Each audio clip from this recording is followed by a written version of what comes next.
तो आइए मिलकर अपने आप को और अपने इर्द गिर्द के माहौल को महफूज बनाएं। WB by हिमानी, हाइजीन एंड पर्सनल केयर।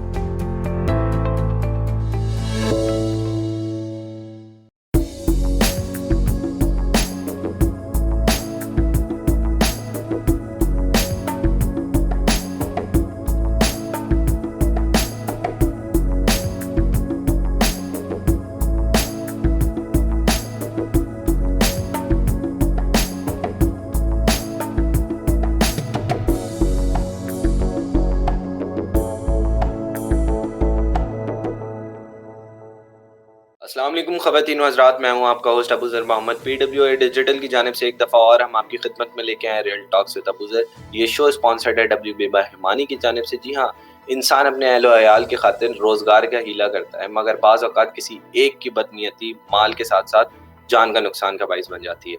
9 जुलाई 2019 की रात एक ऐसा ही वाक़या कराची में पेश आया जब एक निजी टीवी के सफ़े अव्वल के न्यूज़ एंकर और उनके दोस्त का मर्डर उन दोनों के दोस्त के हाथों हुआ।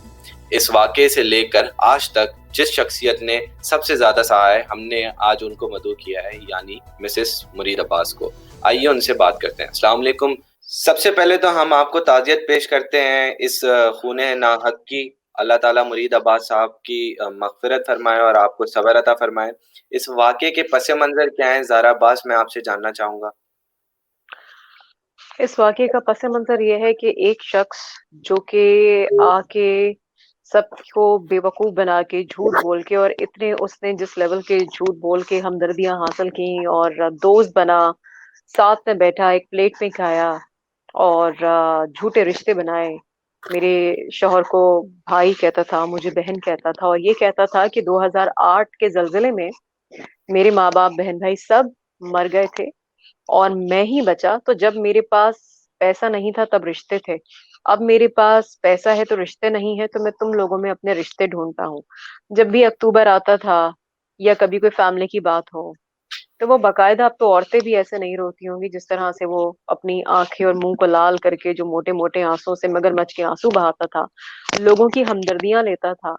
और मुरीद जैसा इंसान जो कि इंसानियत का इतना दर्द रखता था, लोगों के लिए इतना दर्द रखता था, एहसास रखता था, उसको बहुत एहसास होता था उस शख्स का।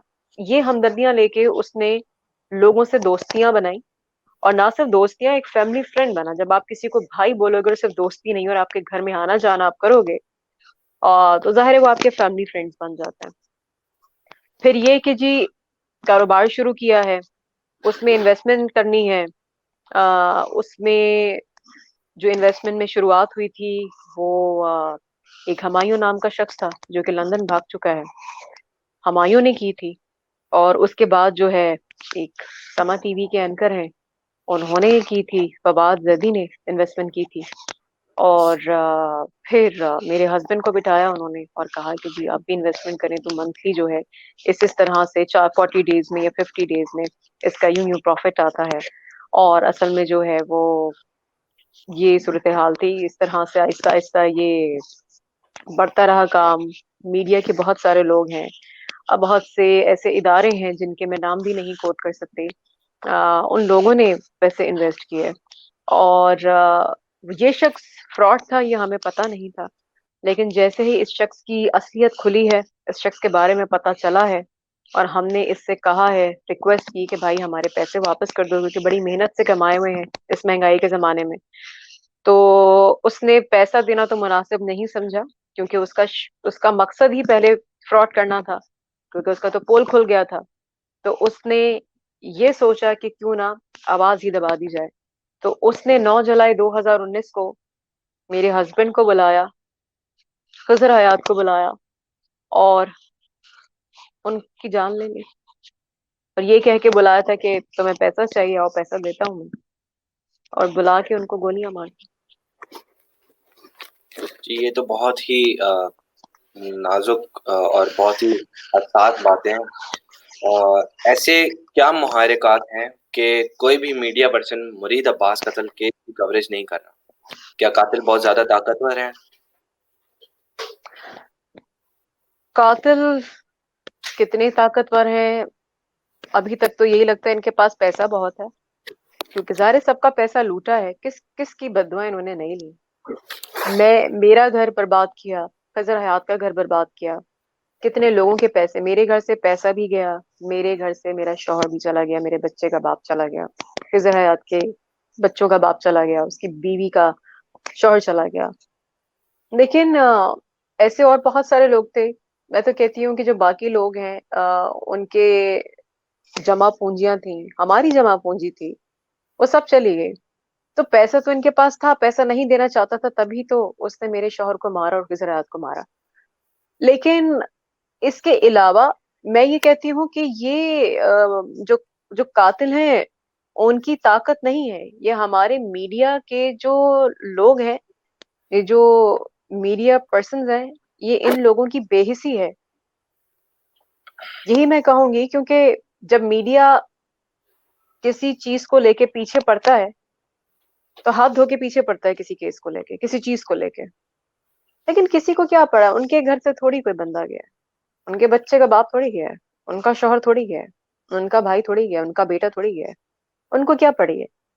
मीडिया का अब ये हाल है कि वो किसी भी खबर के पीछे उस वक्त तक होते हैं जब तक कि वो हॉट होती है, गर्म खबर है जी, आजकल लोग इसमें इंटरेस्ट ले रहे हैं। फिर वो कहते हैं ओके जी व्हाट इज नेक्स्ट, अगली खबर पे चले जाते हैं। फिर उसके बाद ये अगली खबर, कितनी खबरें ऐसी हैं आप निकाल के देखें जिसको मीडिया पूछता भी नहीं है, चाहे बड़ा ही कोई बड़ा सानेहा क्यों ना हो जाए, अगला होता है अगले पे लग जाते हैं, क्योंकि फिर वो उनको हॉटेस्ट कवरेज दिखानी होती है, उस पे टॉक शोज करने होते हैं, क्योंकि वो उस वक्त कोई टॉपिक चल रहा होता है, उस पे बहस करनी होती है, रेटिंग समेटने होते हैं, पैसा समेटना होता है चैनल्स को, और वो अगला देखते हैं। उनको क्या पड़ी है किसी को इंसाफ मिले ना मिले, कोई आवाज उठाए ना उठाए, उनको क्या पड़ी है, बिल्कुल, उनके घर बिल्कुल से सही बंदा कह रही थोड़ी हैं गया। बिल्कुल सही कह रही हैं आप। अच्छा, अभी आपने ज़िक्र किया इन्वेस्टमेंट्स का कि इन्वेस्टमेंट की और इन्वेस्टमेंट के बाद जो है उन्होंने धोखा दिया और हर तरह से आपने इन्वेस्टमेंट के बारे में ज़िक्र किया। तो एक रिसर्च के मुताबिक, हमारी अपनी रिसर्च के मुताबिक हमें पता ये चला है कि मुरीद अब्बास साहब मुख्तलिफ लोगों से पैसों की सूरत में इन्वेस्टमेंट का कारोबार करते थे। इन्वेस्टमेंट का कारोबार करते थे। तो उस बारे में आपकी क्या राय है? देखें, ये चीज जो आप कह रहे हैं कि वो कारोबार करते थे, इस चीज को मैं आपको करेक्ट करना चाहूंगी। वो कारोबार नहीं करते थे, जिस तरह से बाकियों ने इन्वेस्टमेंट की थी, हमने भी इन्वेस्टमेंट की थी। अब जैसे सही, आप अपना कोई फर्ज करें, आप जैसे आप शो कर रहे हैं, और आप ये सोचें कि मैं ये शो अपना शुरू करने जा रहा हूँ और इसमें मेरे पास पैसा नहीं है, सब पैसा लगाएंगे, महीने पे मैं आपको ये इन्वेस्टमेंट, इसके प्रॉफिट दूंगा। कारोबार तो आपका है, हम तो पैसा लगा रहे हैं कि आप हमें प्रॉफिट देंगे, तो वो आपका काम, मेरा कारोबार तो नहीं हो गया ना। तो बिल्कुल। वो आतिफ जमान का कारोबार था जिसमें लोगों ने लगाए। हाँ, जहां तक आप उन लोगों की बात कर रहे हैं, जिन्होंने आपको ये कहा कि जी वो कारोबार करते थे, मुरीद लोगों को, वो कहते हैं ना नेकियां गले पड़ती हैं, मुरीद ने लोगों का भला सोचा। जब लोग मुरीद को कहते थे अरे फेसबुक पे देख के, अच्छा ये आपके वो दोस्त है ना टायर वाले जिनके पास पैसे लगाए, वो इन्वेस्टमेंट किए, हमारे भी लगा दें, हमारे भी कर दें। मुरीद शुरू में नहीं करता था और मैं भी मुरीद को मना करती थी, लेकिन लोगों ने फिर ये कहना शुरू किया कि खुद ही कमा के आगे बढ़ना चाहते हैं ना भाई, हमने तो चाहते नहीं कि हम आगे बढ़े, इसलिए हमारे तो पैसे भी नहीं इन्वेस्ट करवा रहे। तो मुरीद कहता था कि ठीक है भाई, ये है आतिफ जमान का नंबर, आप इनसे मिल लें, आप उनसे बात कर लें, आप लगा दें। तो कुछ लोगों ने डायरेक्ट होके पैसे लगाए और कुछ लोगों ने बोला कि नहीं मुरीद भाई, हम क्या मुलाकात करेंगे, आप, ये हमारे पैसे हैं, आप लगा दें, हम उससे अब क्या बात करें, जो महीने पे हमारे पैसे आएंगे वो हम ले लेंगे। उस वक्त पैसा आ रहा था, तो मुरीद भाई बहुत अच्छे थे, मुरीद भाई जान से चले गए, मगर लोगों को उन बेगैरतों को, सॉरी टू से, ये शर्म हया नहीं है कि जी मुरीद भाई पैसे लेके कारोबार करते थे। अगर मुरीद साहब कारोबार मुरीद कर रहे होते ना, तो मुरीद साहब अपनी जान से नहीं जाते। उन लोगों को कहें कि आप लोग शुक्र अदा करें कि सिर्फ पैसा गया और जो पैसा आ जाता है, मेरे घर से पैसा तो लानत भेजती हूँ, लेकिन मेरा शौहर, मेरे बच्चे का बाप चला गया। तो जो बोलने वाले उनको बोले थोड़ी शर्म हया कर लें, अगर कभी जिंदगी में शर्म हया कभी खानदान के भी करीब से गुजरी हो। सही। अ, ज़ारा देखें, ये तो बात थी इन्वेस्टमेंट की। अब बात ये है कि जो मुल्ज़िमान हैं उनके साथ जो अभी कोर्ट में मसले-मसाइल चल रहे हैं, उस हवाले से मैं आपसे पूछना चाहूँगा कि इस जी। केस का जो प्राइम एक्यूज़्ड है, उसको कोर्ट से बेल ग्रांट होती है और फिर उसके बाद वो ही ग्रांट कैंसल हो जाती है। इसकी क्या वजूहात है? क्या हमारे जो जुडिशरी है वो इतनी कमज़ोर है कि कोर्ट जो है हमारी बेल ग्रांट भी कर देती है और फिर उसके बाद कैंसल भी कर देती है। ऐसा ही है, जुडिशरी जो है हमारे यहाँ की बड़ा अफसोस होता है। जो लोग, आपने सुना होगा अक्सर पाकिस्तान में जो लोग कहते हैं कि अल्लाह ताला कभी कोर्ट कचहरियों के चक्कर ना लगवाए, कभी पुलिस स्टेशन के चक्कर ना लगवाए। तो ये हकीकत है, ये अब पता चलता है कि इस बात की हकीकत क्या है। क्योंकि कोर्ट कचहरियों में अम, हम ये देखते हैं कि जैसे आप ये देखें कि 1.5 साल होने वाला है मुरीद को गए हुए, मुरीद की बरसी भी हो चुकी, लेकिन अभी तक फर्द जुर्म ही नहीं हुई, यानी कि चार्ज फ्रेम ही नहीं हुआ। तो ये जुडिशरी की कमजोरी ही है ना। हमारा लॉ जो है, ये हमारा जुडिशरी सिस्टम इतना कमजोर है, जिसकी वजह से हमेशा से, सिर्फ मेरा केस नहीं, आप वैसे भी देखिए, जो जो बेचारे मजलूम होते हैं वो मजीद पिसते हैं, वो मजीद सफर करते हैं।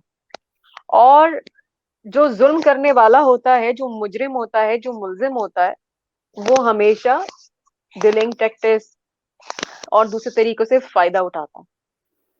तो उससे होता क्या है कि केस या तो मर जाता है या दब जाता है, या मीनवाइल जो डिलेइंग टैक्टिक्स होते हैं उसका फायदा उठाता है कातिल या मुजरिम या कोई मुल्जिम, जिससे कभी एविडेंसेस मिटाए जाते हैं, कभी मुद्दई को, कहते हैं ना, रास्ते से हटा दिया जाता है। जैसे मुझे धमकियां दी जाती हैं, मुझे भी रिसेंटली भी धमकियां मिली हैं, कुल्लम कुल्ला धमकियां मिली हैं। तो जहां तक इस चीज की बात है कि बेल पहले कैंसिल हुई सिटी कोर्ट से, जुडिशल कॉम्प्लेक्स से, उसके बाद जी हाई कोर्ट गए, हाई कोर्ट ने बेल ग्रांट कर दी।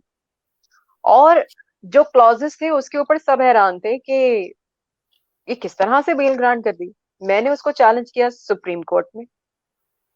फिर सुप्रीम कोर्ट ने देखते हुए, और सुप्रीम कोर्ट ने जो इज्जत के साथ एक पूरा जो एक तफसीली फैसला लिखा था, कि वो बिल्कुल उन्होंने इस चीज को ये मेंशन किया कि जो हाई कोर्ट थी, उन्होंने बहुत से ऐसे जो क्लॉसेस थे उस पर शायद नजर नहीं डाली या नहीं पता था, क्योंकि वो डिटेल में सुप्रीम कोर्ट ने पूरा अपना तफसीली फैसला दिया। तो वही बात है ना कि हाई कोर्ट में सही तरीके से चीज को जज नहीं किया गया, सबूत नहीं देखे गए, तो चालान को सही से पढ़ा नहीं गया, जो केस का चालान जमा हुआ है, तो वहां पर उसको फायदा दे दिया। और ना देखे वो वहां पे उनको बेल मिलती। ठीक है, सुप्रीम कोर्ट में तो अल्हम्दुलिल्लाह इंसाफ मिला हमें, और सुप्रीम कोर्ट ने बेल कैंसिल किया। लेकिन वहां से फिर वो मुजरिम भाग गया, वो मुलजिम वहां से भाग गया, जो कि आज तक वो पकड़ा नहीं गया। तो ये जुडिशरी सिस्टम जो है, इसको मैं, काश के इसमें कुछ तब्दीली लाया जाए, क्योंकि मैं हमेशा से एक बात कहती हूँ, आपने भी देखा होगा कि हमारे जो सियासतदान है वो अपने मतलब के तो बहुत सारे कानून में तरमीम करते रहते हैं, मुख्तलिफ कवानीन में तरमीम होती रहती हैं, चेंजेस आते रहते हैं, अमेंडमेंट होती रहती है। लेकिन हमारे मुल्क का जो अदालतों का जो निज़ाम है, ये वो निज़ाम है, ये वो लॉज हैं जो अंग्रेज जो बना के चले गए ना, आज भी हम उसी को पीट रहे हैं, आज भी हम उसी को रो रहे हैं, उसमें कोई किसी को फर्क ही नहीं पड़ता। ये हाल है। तो ज़ारा, ठीक है, ये बात भी आपकी बहुत ज़्यादा वाज़ेह करके आपने बता दी है हमारी ऑडियंस को। तो अभी मैं ये भी जानना चाहूँगा आपसे कि मुरीद अब्बास और खिज़र हयात के कत्ल के मरकज़ी मुलज़िमान आतिफ़ ज़मान और आदिल ज़मान के पास ऐसी कौन-सी ताकतें हैं जो कि सरेआम 2 मासूम अफ़राद का कत्ल करते हैं और फिर अदालत से गायब भी हो जाते हैं? और तो और मीडिया जर्नलिस्ट को कवरेज भी नहीं करने देते। जी बिल्कुल। आतिफ जमान जो मेन अक्यूज्ड हैं, जिन्होंने अपने हाथों से गोली चलाई, वो जेल में है।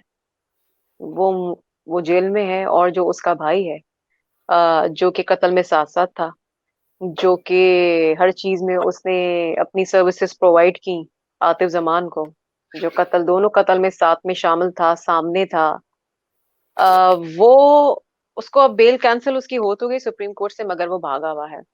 ताकत इनके पास है पैसे की, क्योंकि हमने अभी तक जो देखा है, उनको ये तक भी बात आई थी कि एक टाइम पे जेल में क्रिकेट खेल रहे थे, क्रिकेट खेल रहे हैं बड़े रिलैक्स होके। ठीक है। अच्छा, अब बात यह है, इतना तो आप भी जानते हैं, क्योंकि पाकिस्तान में जो मुजरिम होते हैं, जो कातिल होते हैं, जो गरीब सा होगा मुजरिम या मुल्जिम, पुलिस उसको किस तरह से ट्रीट करती है, हथकड़ी लगाएगी, हालत उनकी इतनी बुरी हो रही होगी कि लोग सोचेंगे पता नहीं यार कहाँ रखा हुआ है, कि काल कोठरी में रखा हुआ है, कहाँ से लेकर आए इसको। लेकिन क्योंकि इसके पास पैसा है तो पैसा तो बोलता है, और वो नजर आ रहा है कि पैसा बोल रहा है बहुत।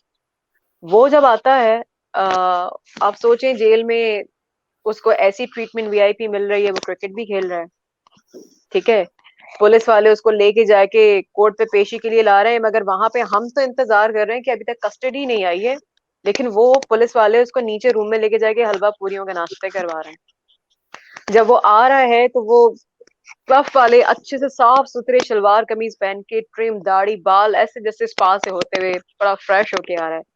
भाई आप जेल में हो, बाकियों की तो हालत इतनी बुरी होती है। मैं आपको एक और चीज बताऊं, अक्सर आपने देखा है कि अदालतों में जो ऐसे मुलजिम या मुलजिम जिनको बड़ी बुरी हालतों में बैठे होते हैं, उनकी जो हथकड़ी बांधते हैं ना, तो इतनी टाइट होती है कि जब हथकड़ी खोलते हैं ना तो खून का निशान होता है, इतनी टाइट होती है कि उनको बड़ी तकलीफ होती है।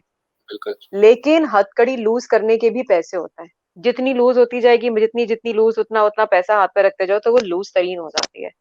ये है हमारा कानून, ठीक है।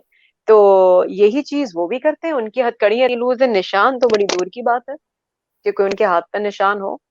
और ये चीज कहे, सिर्फ ये नहीं कि मैं कह रही हूँ, ये वो चीज है कि अगर आप कोई डॉक्यूमेंट्री बनाने भी जेल पे जाएं तो आप जाके जो चीजें देखेंगे, जो आप मुजरिमान में बैठेंगे, जो उनकी हालत है, वो अंदर की जो आप इतनी हालत देखेंगे वो पता चलेगा। क्योंकि मैं 1.5 साल से अदालतों के चक्कर काट रही हूँ, वो मुलजिमान वो मुजरिमान वहां पर मौजूद होते हैं। मैं अभी जो पेशियां लग रही हैं वो सेंट्रल जेल में लग रही है, जुडिशल कॉम्प्लेक्स सेंट्रल जेल। तो मैं जाके कितने लोगों से मेरा सामना होता होगा, तो हर चीज मैं खुद देखती हूँ अपनी आंखों से, तो बड़ा अफसोस होता है कि अच्छा ये है कानून का निजाम। तभी यहाँ पे मुजरिम आजाद घूमता है या उसे होता कुछ नहीं है, और जो बेचारा मजलूम है वो यही कहता है कि या अल्लाह तेरी अदालत में हमारा केस है। और मैं भी अपना केस जो है अल्लाह के भरोसे अपना ये केस लड़ रही हूँ, क्योंकि उम्मीद ठीक है लगाई है, लेकिन उम्मीद तो मुझे अपने अल्लाह से ही है कि वही इंसाफ दिलाएगा। यही ताकत है उनके पास, ऐसा। बेशक। तो ज़ारा, मीडिया की सर्दखोरी की वजह क्या है? किस वजह से पाकिस्तानी मीडिया जो कि बहुत वोकल है, इस मामले को सर्द खाने में रखकर भूल गई है? वही जैसे मैंने पहले कहा कि मीडिया जो है नहीं फर्क पड़ता उनको। अभी अगर मैं उनको बोलूंगी कि मेरे पास कोई एक ऐसी चीज मेरे पास मौजूद है, या कोई ऐसी खबर मौजूद है, मैं प्रेस कॉन्फ्रेंस करने जा रही हूँ, मैं ऐसा कुछ उसमें इंकशाफात करूंगी, तो लोग बोलेंगे ओके, मसाला मिलेगा, इंकशाफात होंगे, कुछ ऐसी चीज होगी, सब भागते हुए आ जाएंगे। Apart from that, who cares. हाँ, कुछ चैनल्स हैं, कुछ ऐसे लोग हैं जिन्होंने साथ दिया, जिन्होंने शोज भी किए, सब किए, लेकिन अभी कोई अगर ये आवाज उठाए, ये पूछे कि 1.5 साल होने को है, फर्द जुर्म नहीं हो रही, अगर मीडिया इसके ऊपर बार बार अगर सवाल उठाता हो, मैं ये कहती हूँ कि आप पूरे घंटे का शो मत कीजिए। आप अगर अपने शो पे एक 5 मिनट की अगर सिर्फ इतनी बात कर लें, ये रिमाइंड कराने के लिए उन इदारों को, या अदालती जो निजाम है उसको सोते से जगाने को, कि 1.5 साल हो गया, फर्द जुर्म नहीं हो रही, और ये केस हमारी नजर में हम देख रहे हैं ज्यादती हो रही है। तो अदालत हो या जो इदारे, उनको पता होता है कि नहीं, चीज जो है लोग भूल नहीं गए, लोगों को याद है। लेकिन बात यह है कि इसको पड़ी है कि किसी को इंसाफ दिलाने के लिए कोई अपना काम करेगा। लोग ये सोचते हैं अच्छा जी, कौन सी पार्टी आज हमें, है ना, किससे रेटिंग ज्यादा आ जाएंगे, या कुछ ऐसे एंकर्स जो लिफाफा एंकर्स के नाम से मशहूर हैं, उनको क्या पड़ी है वो केस उठाएंगे, उनको वो केसेस उठाने, वो चीज उठानी है जो पार्टी उनके हाथ पे पैसे रखेगी। अच्छा sorry, Zara, no offence to anyone, but this is true. सुना ये भी है कि कुछ जर्नलिस्ट थे जिन्होंने इस मामले में आवाज़ उठाई और कोशिश की, तो उनको उठा लिया गया या हाँ उनके हाँ, जी जी जी जी, ये आपने करार मुझसे दिए सवाल गए? किया। तो नहीं, ये क्या बात? उठा उठाया नहीं। हुआ ये कि जेल में, ये उस वक्त की बात है जब मेरे जो लॉयर थे वो जिब्रान नासिर नहीं थे, उस वक्त मेरे एक दूसरे लॉयर थे। तो वो वहां पर पेशी पे पहुंचे नहीं थे, और मैं वहां पे थी। मैं उसके बाद, क्योंकि हमारे लॉयर साहब आए नहीं थे, तो मैं आगे गई थी। और उसके बाद जो रिपोर्टर थे वो वहां पे एक मौजूद थे, क्योंकि मैं आगे निकल गई थी। तो बाकायदा जो आतिफ जमान के वकला हैं, उनके जो फैमिली के लोग वहां पे, उनके चाचा, उनका मामा, उनका बाप, उनके बाकी के रिश्तेदार, कजन्स, उन्होंने बाकायदा रिपोर्टर से, हमारे जर्नलिस्ट हैं बड़े मोहतरम, उन्होंने कार्ड छीना है, ऑफिस कार्ड छीना है, उनसे मोबाइल छीना है, उनको जदोकोफ किया है, उनको धमकी दी है, और उनके साथ बहुत बुरा रवैया रखा कि ये तुम यहाँ पे रिपोर्ट नहीं करोगे, तुम नहीं आओगे। भाई आप अगर अपने आप को इतना सच्चा समझते हैं, तो आप आवाज बाहर जाने से क्यों डरते हैं कि मीडिया पर आएगी? मैं तो चाहती हूँ मेरी आवाज मीडिया पर आए, और आप भी देखें, मुझसे सवाल कर रहे हैं, मैं तो नहीं करी, नहीं नहीं नहीं आनी चाहिए, आनी चाहिए। क्यों? सच है ना, फेस कर सकते हैं। आपको पता है आप लोग कातिल हो, आपको पता है आप लोग 2 नंबर हो, आपको पता है आप लोग गलत हो, आपको पता है कि इंशाल्लाह आपको आपका मुकद्दर जो है ना वो सजा है, तो आप चाहते हो कि ये दबे, ये खबरों में ना आए, ये खबरों में ना आए। तो मीडिया उनके साथ ये तक किया, यहाँ तक कि ये तक किया है कि रिपोर्टर्स के मतलब ये लोग पीछे पीछे गए हैं, और उनके उनके मतलब घर का रास्ता जो है वो उनको पीछे पीछे फॉलो करते हुए जाके उनके घर तक ढूंढ के आए कि इनको डराएंगे, इनको बोलेंगे कि जी रिपोर्ट ना करें, या इनको बोलेंगे कि जारा को प्रेशराइज करो कि दियत ले ले, शराफत से मान जाए, वरना फिर और भी तरीके हैं देखने को। तो इतनी तो खुल्लम खुल्ला बातें करते हैं। तो ये लोग सर्टिफाइड कोई खानदानी, ये लोग क्रिमिनल लोग हैं, क्योंकि शरीफ लोगों का ये तौर तरीका नहीं होता। अच्छा, तो आदिल जमान और आतिफ जमान का मानना क्या है इस केस के हवाले से? लाइक वो क्या क्लेम कर रहे हैं? देखें, जो शख्स अपने जिंदा माँ बाप बहन भाई को मार दे, आप अल्लाह ना करे कभी आप में या मुझ में इतना जिगरा है कि अपने, या ऐसे घटिया है कि अपने जिंदा माँ बाप बहन भाई को बोल दें कि वो हयात हो, और हम बोले खुदा न खास्ता वो रहे नहीं। मुरीद इस दुनिया से चला गया, लेकिन आज भी मैं कभी भी ये नहीं कहती, जब मैं मुरीद की आरामगाह का दीदार करती हूँ, जब देखती हूँ, मैं कब्र का वर्ड यूज नहीं करती, मुझसे बोला नहीं जाता, मुझे तकलीफ होती है। मैं कहती हूँ मुरीद से मुलाकात करनी है। मुरीद मुरीद से वीडियो पे थी, मुरीद से मुलाकात की थी, मुरीद की आरामगाह, मुरीद है, मुरीद था नहीं बोला जाता, तकलीफ होती है। हालांकि हकीकत तो यही है कि वो दूसरे जहां में है, अल्लाह ताला के पास। आप जिंदा को कैसे मार सकते हो यार? तो जो लोग अपने सगे खून के रिश्तों को जिंदा होते हुए मार दें, वो कत्ल करके मानेंगे कि उन्होंने कत्ल किया। तो लेकिन उनका बात ये है कि अगर नहीं, ये तो वो कभी भी नहीं मानेंगे। ये तो नहीं बात है कि वो बोलते हमने कत्ल ही नहीं किया, केस चल रहा है। अब वो बीच में उनकी क्या मंतक होगी, क्या आएगी, वो तो जब गवाहों के बयानात होंगे तो पता चलेगा। आप मुझे बताएं, दियत ऑफर क्यों कर रहे हैं? गलती मान रहे हो कि कत्ल किया तो कर रहे हो ना, ऐसे कैसे दियत ऑफर कर रहे हो? मान रहे हो तो कर रहे हो। आतिफ आदिल जमान क्यों भाग गया? क्यों नहीं पकड़ा जा रहा? रुपोश क्यों हो गया? तुमने गुनाह किया है, तुम्हें पता है तुम्हें सजा मिलेगी, तो भागे हो ना। सच्चे होते तो तुम कहते डंके की चोट पे, हाँ जी मैं सामना करूंगा। तो ये चीजें नजर आती है ना कि कौन कितना पानी में है। प्लस उनके लॉयर ने ये तक भी कहा है, जब कांटेक्ट किया, कि गलती हो गई उनसे, हमने यही बोला आतिफ जमान को, यार तूने क्यों मार दिया? तुम भाग जाता, पैसा दे देता या भाग जाता, तुमने क्यों मार दिया? तुम्हें नहीं मारना चाहिए था। दैट मीन्स वो मानते हैं ना कि मारा है। और हमारे सही। पास आई विटनेस मौजूद है जिसके सामने मारा है, आई विटनेस मौजूद है जिसके सामने मारा है। तो और उसके बावजूद भी हमारी जो कोर्ट है और जुडिशरी है वो अभी भी खामोश है और इस केस को उलझा रही है।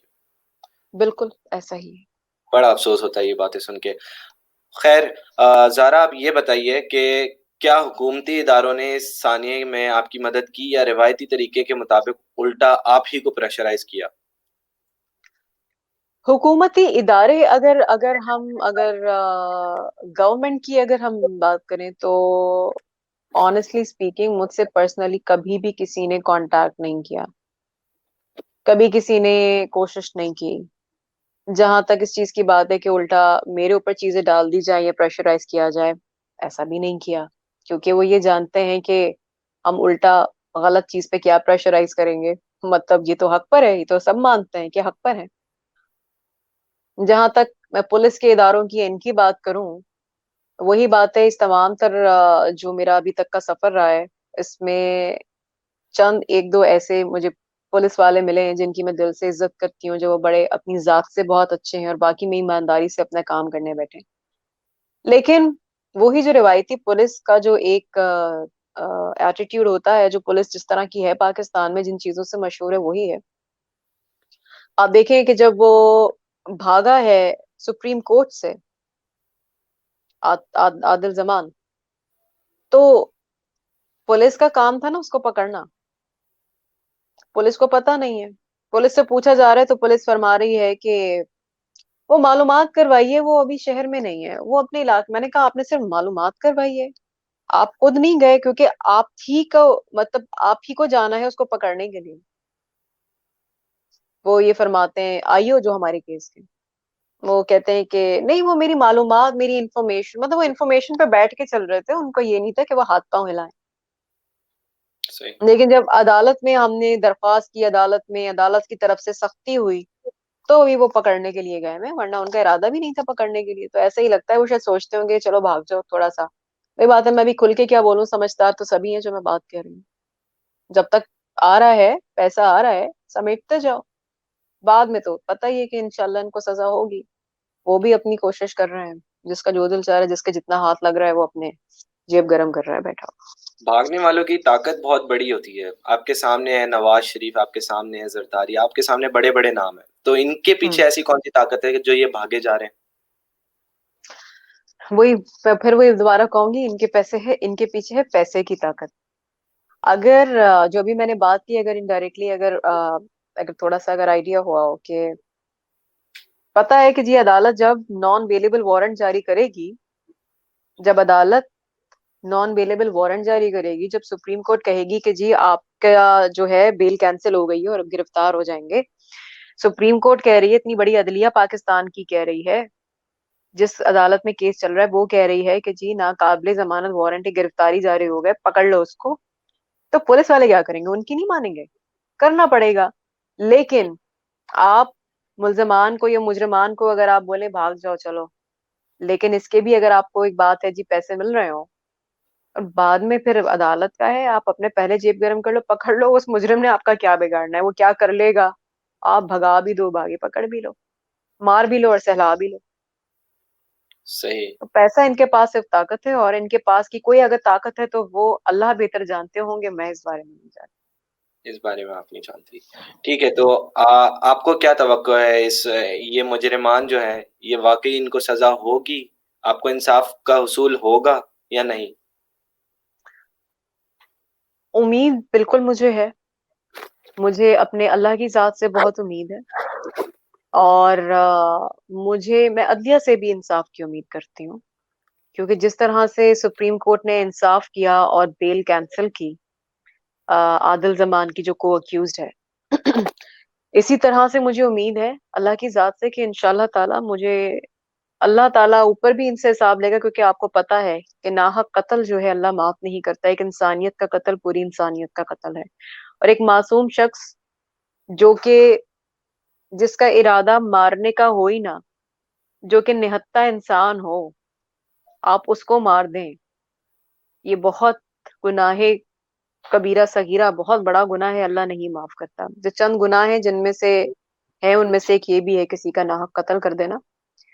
तो अल्लाह से मुझे पूरी उम्मीद है, और जहां तक इस दुनिया की बात है, अपनी मैं अल्लाह की मदद से कोशिश कर रही हूँ, अल्लाह ताला मेरा साथ दे, अल्लाह ताला इनको सजा मिले जो ये डिजर्व करते हैं, यहाँ पे भी और आखिरत में भी। बस दुआ आप लोग कीजिएगा, आपकी सपोर्ट, आपने टाइम भी निकाला और आपने मेरी आवाज भी लोगों तक पहुंचाई। अल्लाह ताला आपको इसका अजर दे, वो दुआओं में जरूर याद रखिएगा, क्योंकि जो दुआएं होती है ना, वो जरूर काम आती है, किसी की जरूर। भी दुआ लग जाती है। आपका बहुत बहुत शुक्रिया आज के प्रोग्राम में शिरकत पर। और आखिर में इस दुआ के साथ आज इख्तिताम करेंगे कि अल्लाह पाक मुरीद अब्बास के अहल खाना को इंसाफ मिले और मुजरिमान को करार वाकई सज़ा हो। और बहुत बहुत शुक्रिया, आपने अपना टाइम निकाला और आपने अपनी आवाज़ बुलंद की, और हम भी इंशाल्लाह अपनी इस कोशिश में लगे रहेंगे कि जल्द अज जल्द मुरीद अब्बास और बाकी जितने लोग मासूम और कत्ल हुए हैं उन सबको इंसाफ मिले। बहुत बहुत शुक्रिया आपका ज़ारा। इंशाल्लाह बहुत शुक्रिया। ऑडियंस का मैं सबसे पहले शुक्रिया करूँगा कि वो भी हमारी मदद करें तो ज़्यादा बेहतर है, ताकि इसी तरह हमारे इर्द-गिर्द जितने भी केसेस हैं या केसेस के अलावा जितने भी लोग बेगुनाह मारे गए हैं उन सबको इंसाफ मिले। तो बहुत-बहुत शुक्रिया, इंशाल्लाह फिर मुलाकात होगी दूसरे एपिसोड में। तब तक के लिए मुझे और ज़ारा को दें इजाज़त।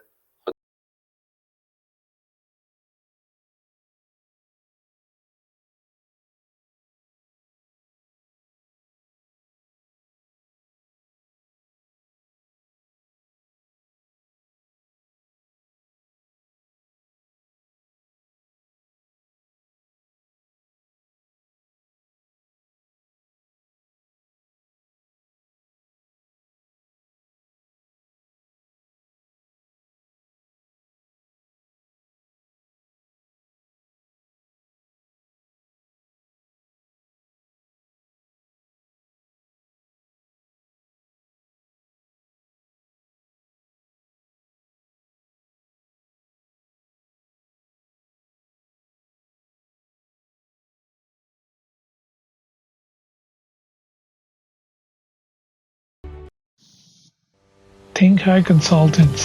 We are registered education and migration consultants.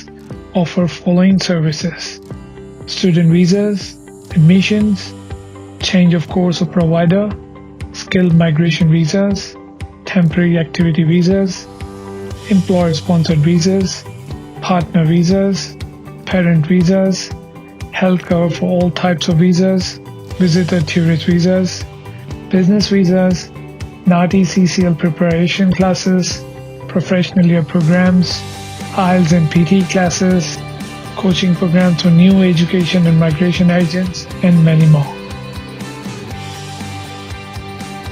Contact Think Higher Consultants provide personalized and on-spot services leads to permanent visa pathways and Australian citizenship. Facebook/Think Higher Consultants. Twitter/Think Higher House. Instagram/Think Higher Consultants.